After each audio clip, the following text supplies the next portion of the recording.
ধর্মীয় স্থান, মসজিদ ও মাদ্রাসা ও গির্জাঘর ও এতিমখানা ও পাগল ফকিরের ওলি আল্লাদের দরবার। এখন বর্তমান যদি আপনি পাগল ফকিরের দরবারে যেয়ে থাকেন, তাহলে আপনাকে জিজ্ঞেস করা হবে আপনার বাপের কয় বিঘে সম্পত্তি আছে এবং আপনি দরবারে কি কি দিতে পারবেন। আপনি যদি বলেন আমি দরবারে দিলাম এত টাকা, তাহলে আপনার চেয়ারটা দিবে আগে, কিন্তু আপনার ইমানের জোরে না, অর্থর জোরে, অর্থাৎ অর্থ শয়তানের বশীভূত। আপনি মসজিদ মাদ্রাসায় যান, আপনি যত দান করতে পারবেন আপনার তত বড় চেয়ার ডাকাই দেবে। সে আপনি সুদ খেয়ে দেন, ঘুষ করে দেন, চুরি করে দেন, সে দেখবে না সমাজ। কিন্তু সমাজ চাবে যে কে কত দান করতে পারে ধর্মস্থানে।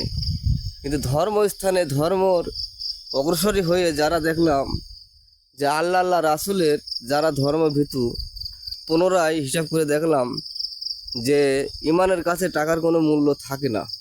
তাই যদি থাকতো তাহলে অর্থ, টাকা, সম্পদ, ধন সবাই সাথে করে আজকে নিয়ে যেতে পারতো। আজকে সাথে যাবে কি আমার আপনার কর্ম, অর্থাৎ ইমান আর আমল।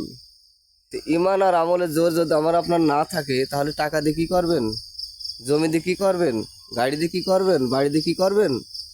পারবেন না আপনি পরকালের সুখ এবং রুহুন নাজাত কখনো করতে পারবেন না। আপনি পুনরায় খালি যাবেন এবং আসবেন, কী রূপে নেবেন, কী রূপে আসবেন তা জানি না। তবে অবশ্য মানবের কোনো কল্যাণে আপনি যদি অর্থ লোভে লোভিত হয়ে যান, তাহলে মানবের কল্যাণে কোনো আপনি আসতে পারবেন না, এটাই সদাই সত্য। তবে ইমান হচ্ছে টাকা বটগাছের পাতা, ইমান হচ্ছে নগদ।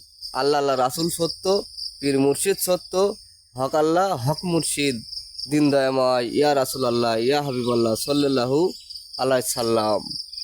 আল্লাহ আকবার, আল্লাহ আকবার, সুবহানাল্লাহ, আলহামদুলিল্লাহ। মাওলা আলী মুশকিল কুশাই, শেরে আলী, শেরে খুদা, আলী হায়দারি হক, আলী হায়দারি হক।